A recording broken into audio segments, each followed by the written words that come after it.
another aside to help us understand by reference and by value. When we say by reference and by value, we'll be talking about the difference between how JavaScript behaves when you pass a value to a function, whether you pass an object or a primitive. Okay, what's the primitive? Actually, all we mean by primitive is a type of data that represents a single value. So a number is a primitive value. A string is a primitive value. In other words, not an object. When we are talking about this, then you're talking about passing a value to a function.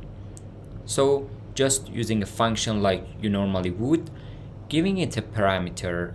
So let's say I have a primitive value like a number or a string, and I have a variable, let's call it A. A is actually pointing to a location in memory on your computer at a particular memory address, and that value, the actual value itself, is sitting there. So A knows where that value is in memory.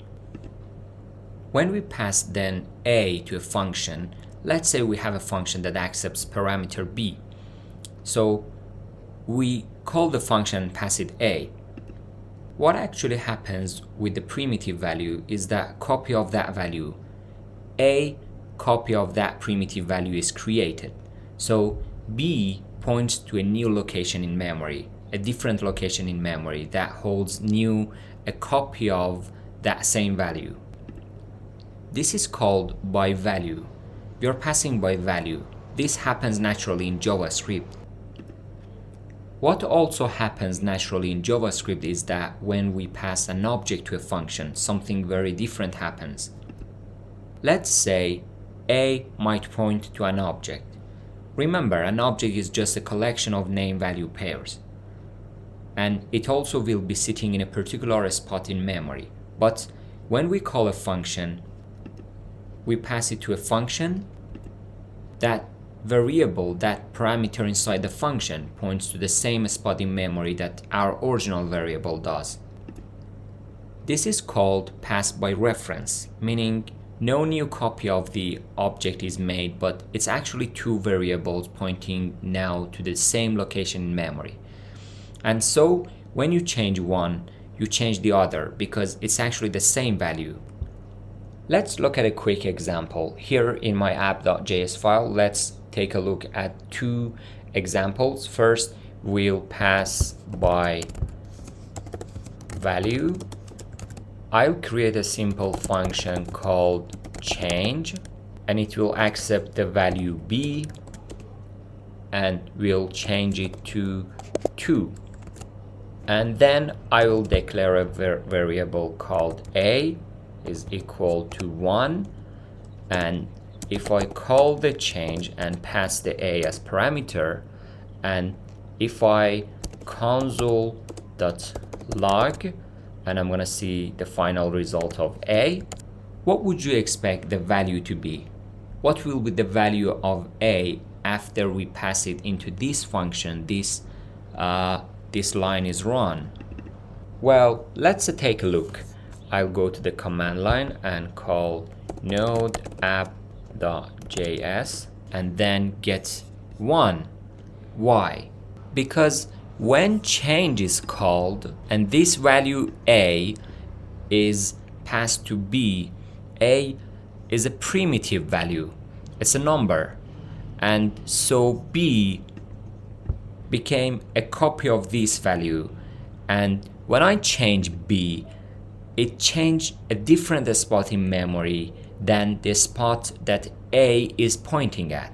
So what happened inside the change function didn't impact A at all. Now let's look at passing by reference. Remember, JavaScript passes objects by reference. So we'll do pass by reference.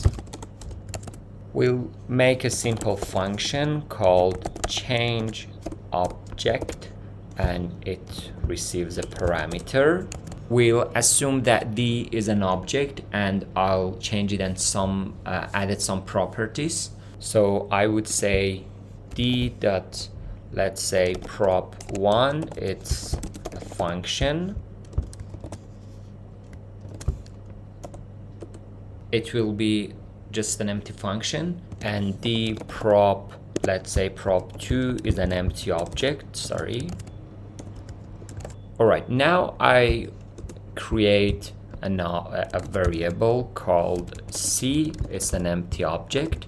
So when I call change object and pass the C, so when I call change object, what will happen?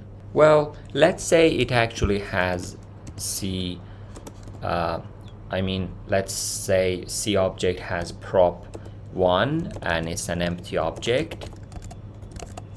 And finally, let's print it out, console.log object C. Now, what do you expect to see when we output C? Well, it already has this property, but it's an empty object, not a function.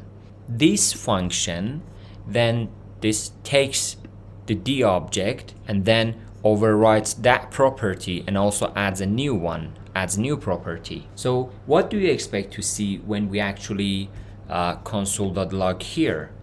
Remembering, objects are passed by reference. Well, if I run this again, node app.js, well, you see that? It has changed. I actually see that property has been changed to a function and a new property has been added. Why? Because when we call change object function, this D variable, D parameter, points to the same memory location that C here points to, because it's passed by reference. So whatever I did to the D affects on C because it's the same object in memory. Node.js takes advantage of this pass by reference when it comes to objects in regards to how require and module works. So remember this. When I pass an object, I can add properties and change properties on that object, and that will be reflected outside of the function because of pass by reference.